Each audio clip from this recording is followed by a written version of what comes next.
Open করার পর, অর্থাৎ যখন আমরা গত ক্লাসে এই পর্যন্ত আমরা ছিলাম, এখন এই ফাইলটাকে সেভ করতে হবে। কি করতে হবে? সেভ করতে হবে। সেভ না করে আমরা কাজ করব না। সেভ না করলে আমাদের পরবর্তীতে কাজে সমস্যা করবে। হ্যাঁ, তো সেভ করবো কিভাবে? দেখেন রূপা খানাম, এই যে ফাইলে যাব, ফাইলে গিয়ে এই যে সেভ বাটন দেখতে পাচ্ছেন, এই যে সেভ অপশন, এই সেভ অপশনে ক্লিক করব। ক্লিক করলেই সেভ অ্যাজ লেখে এরকম কিছু অপশন আসবে। এখন এই ফাইলটা সেভ করে কোথায় রাখবো, কম্পিউটারের কোন জায়গায় রাখবো, সেটা আমাকে খুঁজে বের করতে হবে, তাই না? তো এইটা আমরা যেমন দেখেন গতকাল ক্লাস সেভ করছিলাম হলো আপনাদের নামে যে ব্যাচটা আছে সেই ব্যাচের সেই ফোল্ডারে, আপনাদের ব্যাচের নামে যে ফোল্ডার আছে সেই ফোল্ডারে এটা সেভ করে রাখছিলাম। এই জন্য সে রিসেন্টলি এটা কাজ করছে দেখে সে প্রথমে এটা চলে আসছে, যে ফোল্ডারটা চলে আসছে ব্যাচ 29। বুঝতে পারছেন? যদি আমি এটাতে না করতাম তাহলে এটা আসতো না। এখন আমি যদি এখান থেকে অন্য কোনো জায়গায় সেভ করতে চাই তাহলে আমরা ব্রাউজারে যাব। ব্রাউজার থেকে, ব্রাউজারে গেলে আমাদের এই যে উইন্ডোজ এক্সপ্লোর এটা ওপেন হয়ে যাবে। এখান থেকে এখন আমাদের খুঁজে বের করতে কোন ড্রাইভে যাব, ডি ড্রাইভে না ই ড্রাইভ না এফ ড্রাইভে, কোন ড্রাইভে যাব সেই ড্রাইভে আমাদের খুঁজে বের করে সেইখানে গিয়ে ডি ড্রাইভে যাব। ডি ড্রাইভ থেকে আপনাদের বেসিক কোর্স আপনাদের যে ইয়েটা সেখানে যাব। সেখান থেকে যাব হলো কোথায়? ব্যাস ব্যাস 29। ওকে, আচ্ছা এখানে বসেন। আচ্ছা, তো এখন আমরা যেখানে ছিলাম, তো এখান থেকে খুঁজে বের করতে হবে আমি কোন ফোল্ডারে রাখবো। সেই ফোল্ডার খুঁজে বের করে সেই ফোল্ডারটা দেখাই দেবো, যে ফোল্ডার দেখাই দিছি, এরপর এখানে সেভ দিব। তার আগে আমরা কি করব, এখানে তার একটা নাম দিব, তাই না? এই ফাইলের একটা নাম দিতে হবে, ফাইল নেমের জায়গায় ফাইলের একটা নাম দিতে হবে। ফাইলের একটা নাম দিতে হবে। নামটা দিলে, নাম যে কোনো একটা নাম দিতে পারেন। কি নাম দিব? নামটা হইতে হবে আপনাদের ইয়া অনুযায়ী, কি বলে এটাকে, হ্যাঁ, কাজ অনুযায়ী, আপনি কি কাজ করবেন এই ফাইলে সেই অনুযায়ী নামটা দিবেন, তাই না? তো নামটা দিয়ে জাস্ট এখানে সেভ দিবেন, এটা সেভ হয়ে যাবে। ওকে, সেভ হয়ে যাবে। যেমন এই যে গত ক্লাসে আমরা একটা সেভ করছিলাম, এই যে, তো এখন এটা ওপেন করলাম। ওপেন করলেই এই যে আমাদের এখানে ওপেন হয়ে গেল। এগুলো আমাদের গত ক্লাস ছিল। এখন আমরা এই ক্লাসে যেটা করব,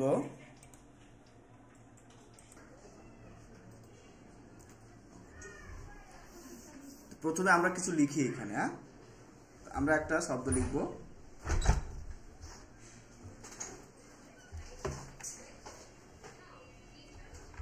দা Q I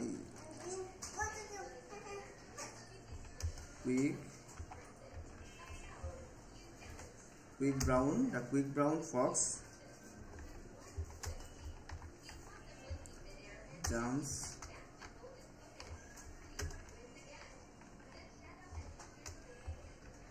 over the lazy dog। এই শব্দটা কেন লিখলাম? কারণ দেখেন এই শব্দের মধ্যে সবগুলো ইংরেজি সবগুলো লেটার এটার মধ্যে আছে। তো অ্যালফাবেট, সবগুলো অ্যালফাবেট এগুলোর মধ্যে, এটার মধ্যে আছে। কারণ এটা বেশি বেশি লিখলে আপনার হাতের ইয়াটা বাড়বে, স্পিডটা বাড়বে এবং আপনার আঙ্গুলের ইয়াটা বাড়বে আর কি।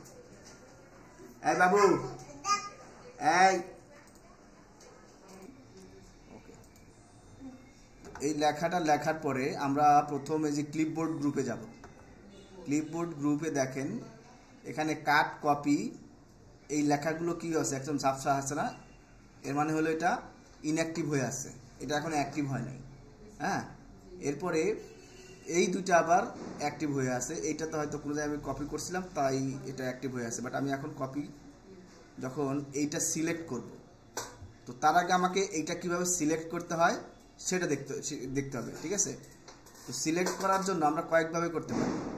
এই যে আমার মাউস নাড়ানোর পরে যে ইয়েটা নড়তেছে না, তো এটা হলো মাউস পয়েন্টার। এটা দেখেন এই বডির মধ্যে আই নির্দেশ করতেছে, তাই না? আর আমি যখন বাইরে নিয়ে যাব, বডির বাইরে নিয়ে যাব, দেখেন এখন তীর চিহ্ন হয়ে গেছে।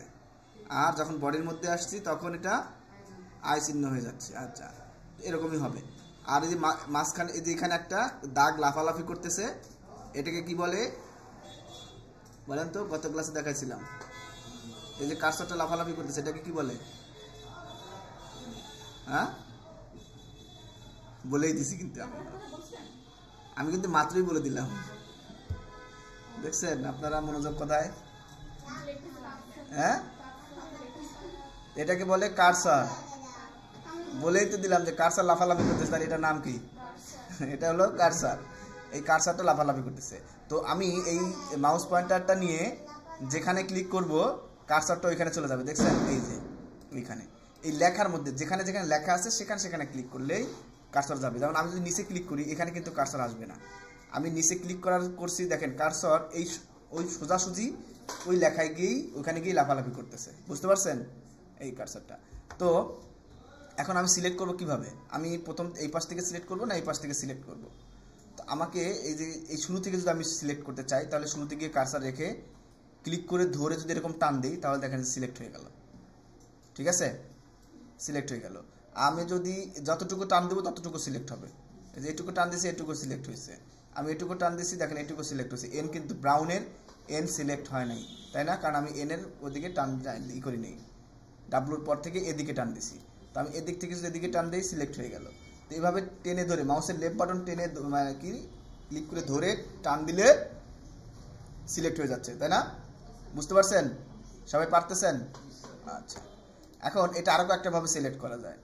আমি এই পুরো লাইনটাকে যদি পুরো লাইনটাকে একসাথে সিলেক্ট করতে চাই, এই লাইন বরাবর এই পাশে মাউস পয়েন্টারটা নিয়ে গেলেই দেখেন তীর চিহ্ন হয়ে গেছে। এখন লাইন বরাবর এখন একটা ক্লিক করেন, তাহলে দেখেন পুরোটাই সিলেক্ট হয়ে গেল। বুঝতে পারছেন?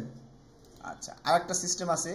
আমি এখানে কারসার রাখলাম, কারসার রেখে শিফট চাপ দিয়ে ধরে কিবোর্ডের শিফট চাপ দিয়ে ধরে যেইখানে ক্লিক করব সেই পর্যন্ত সিলেক্ট হয়ে যাবে। দেখেন, ওকে। আবার এখানে ক্লিক করলাম, এই যে লাস্টে ক্লিক করলাম, সিলেক্ট হয়ে গেল। বুঝতে পারছেন? এভাবে সিলেক্ট করা যায়। আবার সিলেক্ট করা যায় এর আরেকভাবে, যেমন এই যে এখানে কারসর আছে, আমি এখানে ডাবল ক্লিক করলে ওই ওয়ার্ডটা সিলেক্ট হয়ে গেল। দেখতে পাচ্ছেন? যে ওয়ার্ডের মধ্যে ডাবল ক্লিক করব সেই ওয়ার্ডটা সিলেক্ট হয়ে যাবে।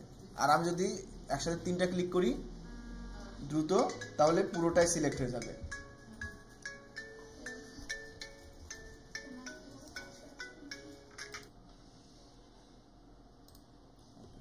তো আমরা এই কয়েকটা ভাবে সিলেক্ট করা শিখলাম, মনে থাকবে এগুলো? আচ্ছা, এখন এটাকে আমি কপি করব কিভাবে? প্রথমে আমাকে সিলেক্ট করতে হবে। কতটুকু সিলেক্ট করব? পুরোটা আমি সিলেক্ট করলাম। দেখেন যখন সিলেক্ট করলাম তখন কাট কপি দেখেন অ্যাক্টিভ হয়ে গেছে। দেখতে পাচ্ছেন? যখন আমি আবার যে সিলেক্ট করি নাই তখন এখন দেখেন কাট কপি ইনঅ্যাক্টিভ। আবার যখন আমি এটা সিলেক্ট করব তখন কাট কপি অ্যাক্টিভ হয়ে গেছে। তা আমি এটাকে কপি করব, যে কপিতে ক্লিক করলাম, এটা কপি হয়ে গেল। বুঝতে পারছেন? এরপরে দেখেন কারসরটা এখানে আছে, আমি কারসরটা নিচে নিয়ে আসতে চাই, কিন্তু নিচে নিয়ে আসতে পারতেছি না, তাই না? তো আমাকে নিচে নিয়ে আসতে হলেও কারসরটা শেষের দিকে রেখে ইন্টার চাপ দিব। কিবোর্ডের ইন্টার চাপ দিলেই দেখেন কারসরটা নিচে নেমে গেল। বুঝতে পারছেন? এরপরে কন্ট্রোল ভি দিয়ে পেস্ট করলাম, অথবা এই যে পেস্টে ক্লিক করলে হয়ে গেল, পেস্ট হয়ে গেছে। দেখছেন? তাহলে একই লেখা দুই জায়গায় পেস্ট হয়ে গেছে। আচ্ছা, তো এভাবে এটা সিলেক্ট করব, সিলেক্ট করে কন্ট্রোল সি দিয়ে কপি করতে পারি, অথবা এইখানে কপি করব, কপি করে এইখানে কারসর রেখে ইন্টার দিলে এটা একটা নেমে যাবে। এরপরে কন্ট্রোল ভি দিব, দিলে পেস্ট হয়ে যাবে, অথবা এই পেস্টে ক্লিক করলে পেস্ট হয়ে যাবে। দেখেন একবার কপি করছি, এখন আমি যদি বারবার পেস্ট করি বারবারই হবে। দেখতে পাচ্ছেন?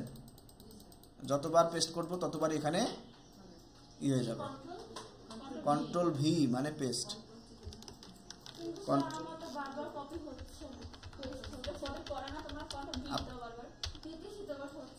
আপনি কপি করেন নাই মনে হয়, আবার কপি করেন। হয়েছে? আচ্ছা, ওকে। এই করলাম। এখন আমি দেখেন আমি তো ইন্টার দিছি কোথায়? এই যে লাস্টের থেকে ইন্টার দিছি না? কারসর যেখানে থেকে ইন্টার দিব তারপর থেকে কিন্তু সেটা নিচে নেমে যাবে। যদি যে জাম্পসের আগে আমি কারসর রাখছি, তাই না? এখন যদি ইন্টার দেই তাহলে ওইখান থেকেই কিন্তু পরে নিচে নেমে গেল। দেখতে পাচ্ছেন? যতবার ইন্টার দেবো ততবার নিচে নেমে গেল। আচ্ছা, এরপরে কাট বলতে কি বোঝায়? আমি আমি যে ফক্স এইটুকু কপি করলাম, দেখি সিলেক্ট করলাম, সিলেক্ট করে কাট করলাম, দেখেন কাট করলাম, নাই হয়ে গেল। এরপরে আমি এটা নিচের কোথাও কারসার যেখানে অন্য কোথাও দিয়ে কারসার রেখে পেস্ট করলাম, কন্ট্রোল ভি দিলাম, দেখেন ওইটা অন্য জায়গায় চলে গেল, তাই না? আবার যে পেস্ট করলে এখান থেকে পেস্টে ক্লিক করলেও সে বারবার এখানে পেস্ট হতে থাকবে। বোঝা গেছে? বুঝতে পারছেন কাট কপি? আচ্ছা, কাট কপি আমি যতটুকু সিলেক্ট করব ওইটুকু সিলেক্ট করে যদি আমি কাট করি তাহলে ওইটুকু এখান থেকে আলাদা হয়ে গেল, আলাদা হয়ে আমি অন্য জায়গায় যদি আমি পেস্ট করি অন্য জায়গায় চলে যাবে। এই ঠিক আছে, মুভিং হওয়া। আমি এইটাকে যদি এখানে না রাখতে চাই এখান থেকে কাট করে অন্য জায়গায় পেস্ট করব। এই যে পেস্ট হয়ে গেল। তো কাট এইখানে আমরা এখানেও কাট করতে পারি, আবার কিবোর্ডে কন্ট্রোল এক্স দিলেও কি হয়, কাট হয়। বুঝতে পারছেন? আচ্ছা, তো এখন এই এটা থাক, প্রথমটা থাক। আমি দ্বিতীয়টা আর একটু সাইজ বড় করব বা ভিন্ন স্টাইলের একটা ইয়া দিব।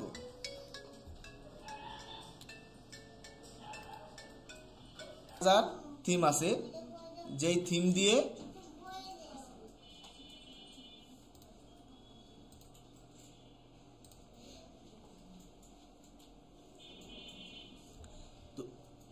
এটা সিলেক্ট না করলে কিন্তু কোনো পরিবর্তন আমরা করতে পারবো না। বুঝতে পারছেন? শুধু কার্সর যেখানে থাকবে সেখানেই পরিবর্তন হবে। যে কার্সর এখানে আছে এখানেই শুধু পরিবর্তন হবে। আমরা যতটুকু সিলেক্ট করবো ততটুকু পরিবর্তন হবে। তো এইটাকে সিলেক্ট করে এই যে এখানে আলজেরিয়ান লেখা আছে এটাকে বলতেছে থিম ফন্ট গ্রুপ।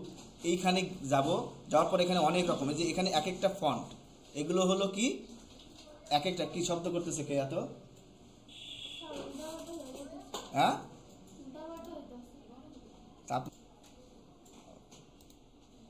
তো এটা সিলেক্ট করে এইখানে ক্লিক করব। এখানে দেখেন এক একটা হাজার হাজার ফন্ট থাকবে। এই ফন্টগুলো কিছু ফন্ট এটা ইনস্টল করার সাথে সাথে এখানে থাকে, আবার কিছু ফন্ট আমরা ডাউনলোড করে ইনস্টল করে দিতে পারি। ডাউনলোড করে ইনস্টল দিলে নতুন নতুন ফন্ট আসবে। তো এটা আমরা শেখাবো কীভাবে ফন্ট ডাউনলোড করে ইনস্টল করতে হয়। তো এইখান থেকে যেই ফন্টে আমি ক্লিক করব এই লেখাটা ওই ধরনের হয়ে যাবে। দেখেন এই যে কি সেগিও প্রিন্ট, এই ফন্টের নাম হলো সেগিও প্রিন্ট। দেখেন এই ফন্টগুলো একটু ভিন্ন রকম হয়ে গেছে, তাই না? তো এভাবে আমরা ফন্ট চেঞ্জ করব। আমাদের কোন ফন্টটা লাগবে সেটা আপনাকে বুঝতে হবে। এরপর এটাকে আমরা আবার একটা কপি করলাম, কন্ট্রোল সি দিয়ে কপি করে এই নিচে আবার নিয়ে গিয়ে কন্ট্রোল ভি দিয়ে পেস্ট করলাম। এটাকে আমরা আবার আরেকটা ফন্ট দিতে পারি। এখান থেকে এটাকে দিলাম। তো এই ফন্ট আর এই ফন্ট তিনটা কি একই ফন্ট? তিনটা কিন্তু ভিন্ন। এই দুইটা কি একই না ভিন্ন বলেন? এটা আর এটা এক না, কিছুটা হলেও ভিন্ন আছে। ওকে, দেখেন কিছুটা হলেও ভিন্ন আছে। ওকে, তো এই যে এক একটা ফন্ট আমরা এক একটা ইয়াতে দিতে পারি। আচ্ছা, এখন আমি চাচ্ছি তো ফন্ট থিম, বুঝতে পারছেন বিষয়টা কি? নিয়ে আসতে পারবেন ফন্ট থিম? হ্যাঁ, এই কি হাসাহাসি হচ্ছে, পারবেন? রূপা খানম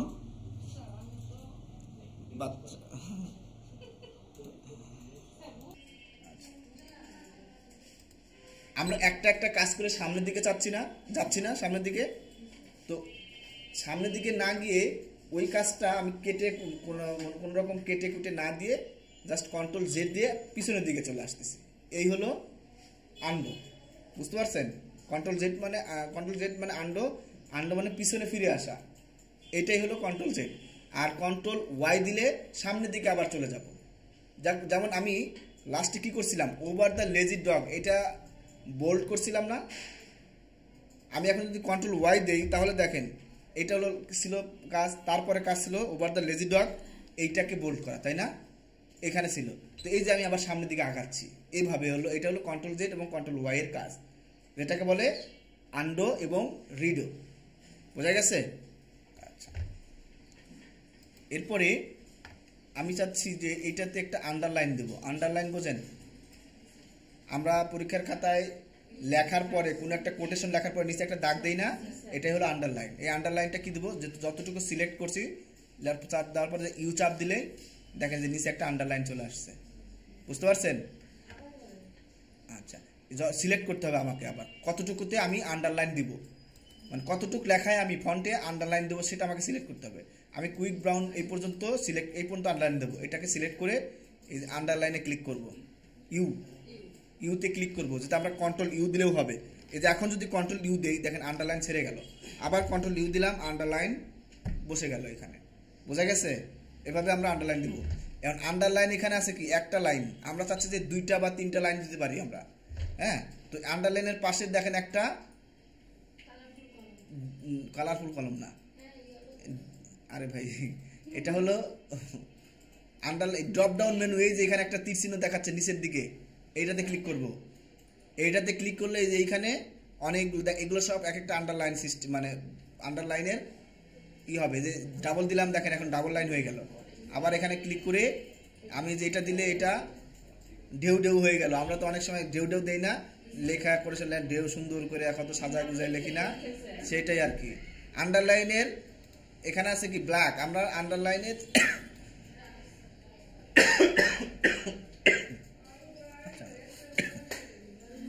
আন্ডারলাইনের এইটা কালো আছে না, আমরা এটা কালোটা চেঞ্জ করে দিতে পারি যে এখান থেকে এই যে আন্ডারলাইন কালার দেখতে পাচ্ছেন, আন্ডারলাইন কালারে গিয়ে এখান থেকে কোন একটা কালার দিলে দেখেন ওই লাইনের ওই কালারটা ওই লাইন হয়ে গেল, সরি লাইনটা ওই কালার হয়ে গেছে, তাই না?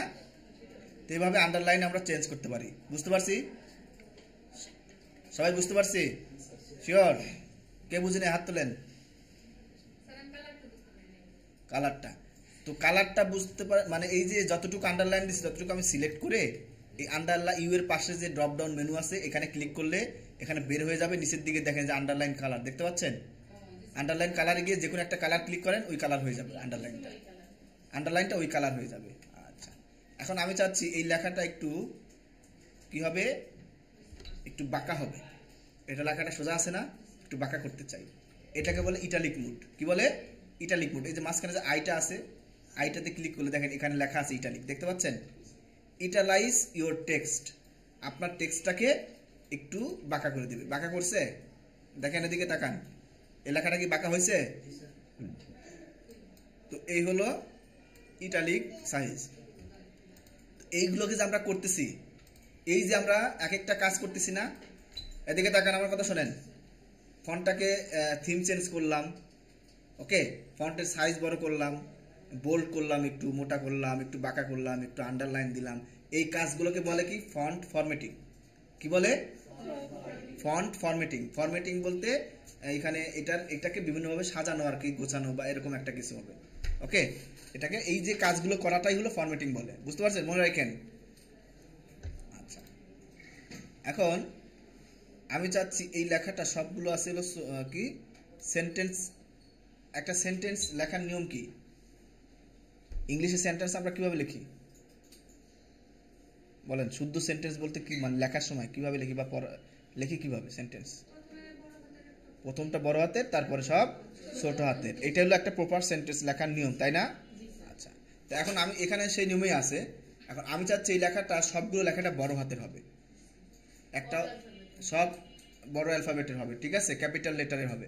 তো ক্যাপিটাল লেটারে যদি করতে চাই, এই যে পাশে দেখেন এই যে যেখানে আমরা সাইজ ছোট বড় করলাম না, তার পাশে ডাবল এ আছে, একটা ছোট হাতের একটা বড় হাতের এ একসাথে আছে, তাই না? তো এইখানে ড্রপ ডাউন মেনুতে ক্লিক করেন, ক্লিক করলে দেখবেন এই sentence case, lower case, upper case, capitalize each word and toggle case, এই কয়েকটা কেস আছে, অপশন আছে। তো এগুলোকে বলতেছে কেজ অপশন। কি অপশন? Case option.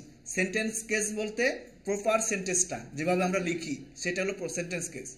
এখন আমি যদি আপার কেস দিই, দেখেন সব আপার কেস লেখা আছে, আপার কেস দিলাম, দেখেন সবগুলো কি হয়ে গেছে? বড় হাতের হয়ে গেছে।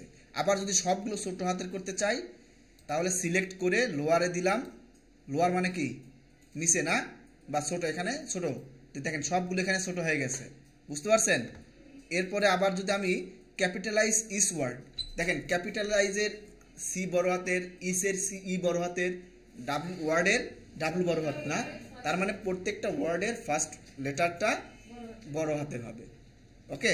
ক্লিক করলাম, দেখেন প্রত্যেকটা ওয়ার্ডের প্রথম অক্ষরটা বড় হাতের হয়েছে। এগুলো আমরা অনেক সময় মনে করেন আমি লিখে ফেলছি, ছোট হাতে লিখে ফেলছি, আমরা তো সেন্টেন্স কেস লিখে অভ্যস্ত, তাই না? প্রথমটা বড় হাতে দিয়ে পরেরগুলো ছোট লিখে অভ্যস্ত, কিন্তু হুট করে মনে হলো না এখানে তো আমার সব বড় হাতে দিতে হবে, তখন আমরা সরাসরি ওটা কেটে না দিয়ে কি করব, সরাসরি ওইখান থেকে কেস চেঞ্জ করে নেব। আচ্ছা, আর আরেকটা আছে টুগল কেস। টুগল কেসটা কি দেখেন তো, কি বুঝলেন? হ্যাঁ, টুগল কেসের মানে কি বুঝলেন বলেন? প্রথমগুলো সব ছোট, তারপর সব ক্যাপিটাল, তাই না? গুড। আচ্ছা, এখন আমি যে ফরম্যাটিং বললাম না, মনে করেন এইখানে আমি আরেকটা লেখা লিখি, অন্য লেখা লিখি, কি লিখবো বলেন, একটা শব্দ বলেন। হ্যাঁ, অরেঞ্জ, অরেঞ্জ ইজ কি, অরেঞ্জ ইজ দ্য কি হেলদি ফ্রুট নাকি?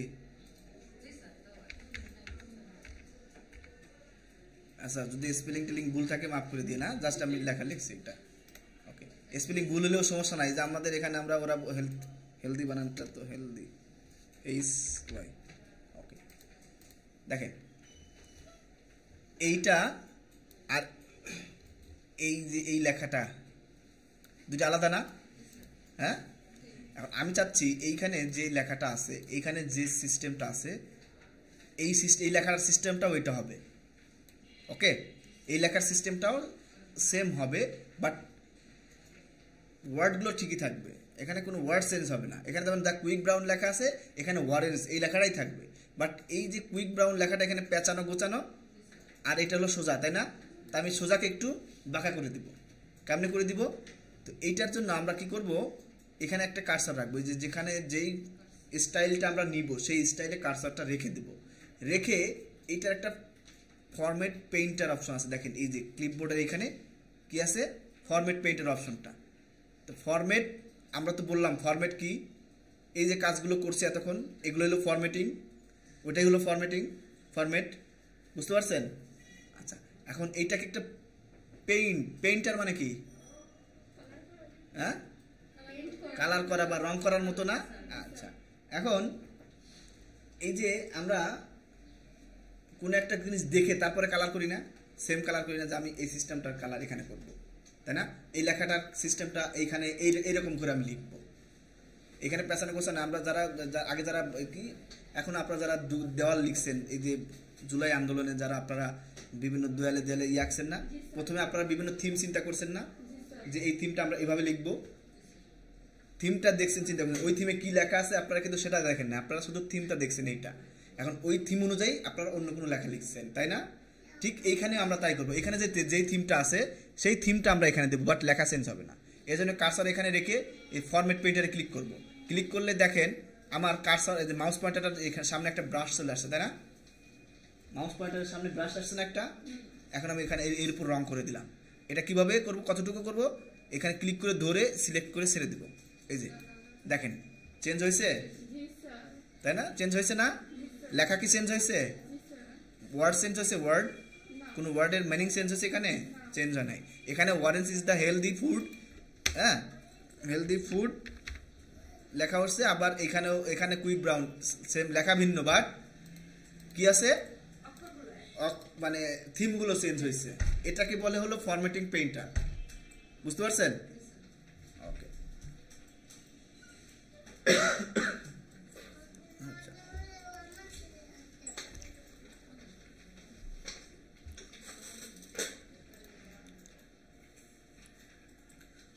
আচ্ছা, এখন আমরা অনেক সময় খাতায় লিখতে গেলে ভুল হলে একটানে কেটে দেই না, এটাকে বলে স্ট্রাইক থ্রো, এটাকে বলে স্ট্রাইক থ্রো। তো আমি যাচ্ছি যে এটুকু আমার ভুল হয়েছে, আমরা এটুকু ভুল হলে এখানে যেটা সিলেক্ট করে ডিলিট বাটন ক্লিক করলে কেটে যাবে, হ্যাঁ, এই যে ব্যাক স্পেস ক্লিক করলাম কেটে যাবে। কিন্তু আমি চাচ্ছি যে এটা ভুল হয়েছে, এটা আমি থাকবে, এটা আমি এটা কাটবো না, এটা আমি থাকবো, এটা থাকবে, এটা যে ভুল, হ্যাঁ। বা আপনি কি করছেন, বেনজির একটা লেখা লিখছে, বেনজিরের টিচার মনে করেন হিমিকা, তো হিমিকা মনে করেন যে হিমিকা বলছে, সরি শিখা আমার আগের কাছে স্টুডেন্টের নাম একজন, আচ্ছা, তো বেনজিরকে আপনি একটা ইয়া দিচ্ছেন, কম্পিউটারে একটা এসে লিখতে দিচ্ছেন, ওকে, তো কম্পিউটারে সুন্দর করে একটা এসে আপনাকে লিখে দিছে, কিন্তু এসেটা বানান ভুল আছে, কোনো একটা জায়গায় ভুল আছে, হ্যাঁ।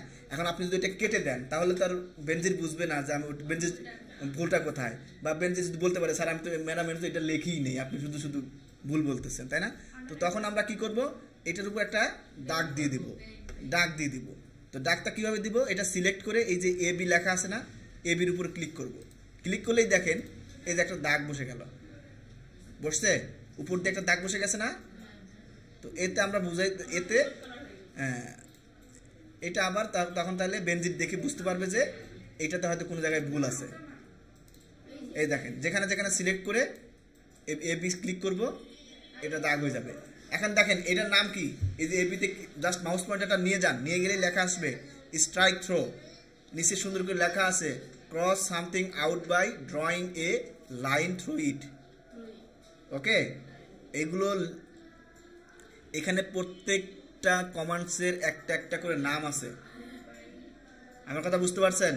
প্রত্যেকটা কমান্ডের একটা একটা করে নাম আছে, এই নামগুলো আপনাদের জানতে হবে। কিভাবে জানবো? মাউস পয়েন্টারটা নিয়ে যে এখানে রাখেন, এই দেখেন মাউস পয়েন্টার নিয়ে গেছি, এটার নাম কি বলতেছে? Increase font size. ইনক্রিজ মানে কি? বাড়ানো না? তার মানে কি বলতেছে ফন্ট সাইজ বাড়াও, এটাই তো বলতেছে। তো এটার একটা ইয়ে আছে, কিবোর্ড কি শর্টকাট কি আছে, শর্টকাট কিবোর্ড শর্টকাট কি বলতে এখানে বোঝায় ওই যে কন্ট্রোল জেড দিয়ে আগের অবস্থায় নিয়ে আসা বা কন্ট্রোল এ দিয়ে সিলেক্ট করা। ও আর একটা বিষয় বলে নেই, সবগুলো আমি এখান থেকে এই পর্যন্ত সিলেক্ট করতে চাই, এখানে কার্সর রেখে শিফট ধরে এখানে ক্লিক করলে সবগুলো সিলেক্ট হয়ে গেল। আবার যেহেতু সব সিলেক্ট করব, কন্ট্রোল এ ক্লিক করলে সব সিলেক্ট হয়ে গেল। দেখতে পাচ্ছেন যতটুকু জায়গায় দেখেন এই পর্যন্ত কেন সিলেক্ট হয়েছে বলতে পারবেন? আমি এখানে ইন্টার দিয়ে দিয়ে নিচে আসছিলাম, এই জন্য এখানেও সেভ হয়ে গেছে, মানে কি সিলেক্ট হয়ে গেছে। কন্ট্রোল এ, এই যে কন্ট্রোল এ, এটাকে বলে শর্টকাট কি। হ্যাঁ, এই শর্টকাট কিগুলো যত জানবেন আপনার কাজ তত দ্রুত হবে। বুঝতে পারছেন? মানুষ দ্রুত কাজ করার জন্য কি করে বলে না যে শর্টকাট নেই।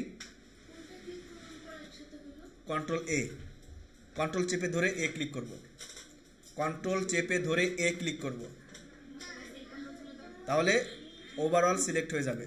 আচ্ছা, তো প্রত্যেকটা এখানে প্রত্যেকটা কমান্ডের একটা একটা করে প্রত্যেকটা কমান্ডের একটা একটা করে নাম আছে, সেই নামগুলো আপনাদের কিন্তু মনে রাখতে হবে। আমি কিন্তু ধরবো কোনটার কি কাজ, বুঝতে পারছেন? আমি কিন্তু এখানে বলবো যে ফন্ট সাইজ ইনক্রিজ করেন, আমি কিন্তু বলবো না ওই যে এতে গিয়ে চাপ দেন, এভাবে কিন্তু বলবো না। ওকে, আমি কিন্তু বলবো না ওই যে ডাবল এ এখানে আছে চাপ দেবো না, আমি বলবো যে কি চেঞ্জ কেজে গিয়ে বলেন চেঞ্জ কেজে গিয়ে লেখাগুলো বড় করেন। এই যে এটার নাম কি? Change cage. যেখানে সুন্দর করে লেখা আছে change cage, change the selected text to upper case, lower case and other common কি ক্যাপিটালাইজেশন। বুঝতে পারছেন? তো এইভাবে প্রত্যেকটা কমান্ডের নাম আছে, এগুলো কিন্তু করতে হবে। আচ্ছা, এই যে ফন্টস ইনক্রিজ করা, ফন্ট ইনক্রিজ করার একটা আছে, শর্টকাট কি আছে দেখেন, কন্ট্রোল শিফট, তারপরে গ্রেটার দেন চিহ্ন। গ্রেটার দেন চিহ্ন কোথায় আছে কিবোর্ডে বলেন তো? গ্রেটার দেন বোঝেন তো? হ্যাঁ, তাহলে এম এর পাশে আছে। তাহলে কন্ট্রোল শিফট, প্রথমে সিলেক্ট করতে হবে, সিলেক্ট করে কন্ট্রোল শিফট ধরে রেখে এই যে গ্রেটার দেন চিহ্নটা ক্লিক করলাম, দেখেন এই যে বড় হচ্ছে। আবার কন্ট্রোল শিফট ধরে লেস দেন কিটা ক্লিক করেন, দেখেন ছোট হবে। ওকে, এই হলো ফন্ট সাইজ। আচ্ছা, আবার এভাবেও করতে পারেন, আরেকটা সাইজে বড়, আর আরেকটাতেই করা যায়। শুধু কন্ট্রোল ধরে সিলেক্ট করার পরে শুধু কন্ট্রোল ধরবেন, কন্ট্রোল ধরে দেখেন যে থার্ড ব্র্যাকেট, ফার্স্ট কি সেকেন্ড ব্র্যাকেট একটা অপশন আছে দুইটা ইন্টারের পাশে, দেখতে পাচ্ছেন? থার্ড ব্র্যাকেট সেকেন্ড ব্র্যাকেট দেখতে পাচ্ছেন না? তো থার্ড ব্র্যাকেট বা সেকেন্ড ব্র্যাকেট যেখানে আছে ওইটার ইন, যেটা থার্ড ব্র্যাকেট ইন, এটা ক্লিক করলে বড় হবে। এই দেখেন কন্ট্রোল ধরে, জাস্ট কন্ট্রোল ধরে থার্ড ব্র্যাকেট ইন ক্লিক করলে বড় হবে, আর থার্ড ব্র্যাকেট স্টার্ট ধরলে ছোট হবে। বুঝতে পারছেন? থার্ড ব্র্যাকেট স্টার্টে ক্লিক করলে ছোট হবে। তো এভাবে ইনক্রিজ করতে পারি। দেখেন আমি এটা শর্টকাট কি কেমনে বুঝবো যে এটা শর্টকাট কি, তাই না? তো প্রত্যেকটা কমান্ডের উপরে মাউস নিপনটা নিয়ে যান, সুন্দর করে ওরাই বলে দিচ্ছে। বোল্ড, কন্ট্রোল বি চাপ দিলে বোল্ড হবে। এই যে মাঝখানে প্লাস চিহ্নটা আছে না, এর মানে কিন্তু যে প্লাস চাপ দিতে হবে তা না কিন্তু। বুঝতে পারছেন? এটা ধরে ওইটা যোগ করতে হবে, মানে কন্ট্রোলের সাথে বি যোগ করতে হবে, এইটাই বলতেছে আর কি। এর প্রত্যেকটা আই নিয়ে যান, কন্ট্রোল আই ক্লিক করলে ইটালিক হবে, কন্ট্রোল ইউ ক্লিক করলে আন্ডারলাইন হবে। ওকে, আচ্ছা, স্ট্রাইক থ্রোর শর্টকাট কি নাই। ওকে, যদি শর্টকাট কি থাকতো এখানে দেখাই দিত, যেহেতু নাই তাহলে নাই। বুঝতে পারছেন? আচ্ছা, এরপরে দেখেন পাশে আছে এক্স, এক্স এর নিচে 2, তাই না? আবার এখানে আছে এক্স স্কোয়ার। তাহলে আমরা সূত্র লিখি না, এ স্কোয়ার প্লাস বি স্কোয়ার সূত্র লিখি না? আবার আমরা যারা সায়েন্সে পড়ি তারা সংকেত লিখি না? তো এইগুলো আমরা এইগুলো দিয়ে লিখতে পারবো। যেমন আমরা কার্বন ডাই অক্সাইড লিখতে চাই। কার্বন ডাই অক্সাইড সবাই বোঝেন তো? কার্বন ডাই অক্সাইডের কি সংকেত কি? হ্যাঁ, কোন ক্লাসে পড়ো? 6-এ। তাহলে হবে না, কেউ জানেন না? বিজ্ঞানের কেউ নাই না? Carbon die oxide, carbon die অক্সাইডটা কি? কার্বন ডাই অক্সাইড হলো আপনার যে এটা হলো আমরা যখন কোনো কিছু পোড়াই, আমরা যদি চুলাতে লাকড়ি পোড়াই, হ্যাঁ, বা এগুলোতে পোড়াইলে যে ধোঁয়াটা হয়, এই ধোঁয়াটাই আসলে কার্বন ডাই অক্সাইড। হ্যাঁ, এই ধোঁয়াটা থাকে গেলো কার্বন ডাই অক্সাইড। এটা আমাদের আমাদের নিঃশ্বাসের সাথে যেটা ছেড়ে দেই, আমরা নিঃশ্বাস নেই না, অক্সিজেন নেই, আর ছেড়ে দেয় কি? কার্বন ডাই অক্সাইড, যেটা আসলে আমাদের পরিবেশের জন্য খুবই ক্ষতিকর। এর জন্য গাছ লাগাবেন বেশি, গাছ কার্বন ডাই অক্সাইড শোষণ করে নেয়, এটা গাছের খাবার। যাই হোক, তো কার্বন ডাই অক্সাইডের সংকেত হলো CO2। CO2, তাহলে CO2 কিভাবে লিখবো? তো আমরা বড় হাতের সি লিখবো। বড় হাতের সি লিখতে হলে শিফট সি, তারপরে ও লিখবো। এখন আমরা 2 লিখবো। তো এইভাবে লিখলে হবে না। তো এই 2টাকে কি করতে হবে? এই 2টাকে সিলেক্ট করেন, জাস্ট এই 2টাকে সিলেক্ট করেন। সিলেক্ট করে এই যে এক্স, এটাকে বলতেছে সাবস্ক্রিপ্ট। এক্স এর নিচে যে 2, এটাতে ক্লিক করেন, এটা হলো সাবস্ক্রিপ্ট। এটাতে ক্লিক করলেন, দেখেন CO2 কি হয়ে গেল? নিচের দিকে চলে আসলো, তাই না? এরপরে আবার এখন কি সিলেক্ট করে লিখতে পারেন, অথবা কার্বন ডাই অক্সাইড, অথবা কি সোডিয়াম পারম্যাঙ্গানেট। তো দাঁড়ান লিখি, দাঁড়ান, সোডিয়াম অক্সাইড এরকম লিখি। যদি NaO2 লিখবো, NaO2 লিখবো। এখন 2 লিখতে হলে আমরা কি করতে পারি? এখানে প্রথমে ক্লিক করব, ক্লিক করলে দেখেন কার্সরটা নিচে নেমে গেল। এখন 2 লেখেন, বুঝতে পারছেন? এরপরে আবার এখনো দেখেন এটা কিন্তু হয়ে আছে, কি সিলেক্ট হয়ে আছে। তো আমাকে আবার যদি আমি অন্য কিছু লিখতে চাই, দেখেন ছোটই হয়ে যাচ্ছে, তাই না? তো আমাকে আবার অন্য কিছু লিখতে হলে আবার এখান থেকে এটাকে ক্লিক করে সারা নিতে হবে। সারা নিলাম যে বড় হয়ে গেল, বুঝতে পারছেন? এরপরে মনে করেন কি লিখবো? সোডিয়াম অক্সাইড SO, তারপরে এই যেখানে ক্লিক করে 2 লিখলাম। আবার এইভাবে আমাদের লিখতে হবে। তারপরে আবার স্পেস দিয়ে এটাকে ক্লিক করে সারাই নিয়ে আবার বাকিগুলো লিখবো। এইভাবে লিখতে হয়। তো এগুলোর শর্টকাট কি আছে? শর্টকাট কিটা কি দেখেন, কন্ট্রোল শিফট, এখন প্লাস চাপতে বলতেছে না, কন্ট্রোল শিফট, দেখি কি বলতেছে, কন্ট্রোল শিফট, হ্যাঁ কন্ট্রোল শিফট, এবং ওই যে মাইনাস চিহ্নটা আছে না, দেখেন মাইনাস চিহ্ন আছে, কন্ট্রোল শিফট মাইনাস, বুঝতে পারছেন? কন্ট্রোল শিফট মাইনাস চিহ্নতে ক্লিক করলে এটা ছোট হয়ে যাবে, দেখেন যে ছোট হয়ে গেল, দেখছেন? তারপরে আবার কন্ট্রোল শিফট মাইনাসে ক্লিক করলে আবার এটা ছেড়ে যাবে, আবার এই লেখাগুলো লিখবে যে বড় হাতের লেখা। আবার কন্ট্রোল শিফট মাইনাসে ক্লিক করেন, দেখেন আবার ছোট হাতের হয়ে গেল।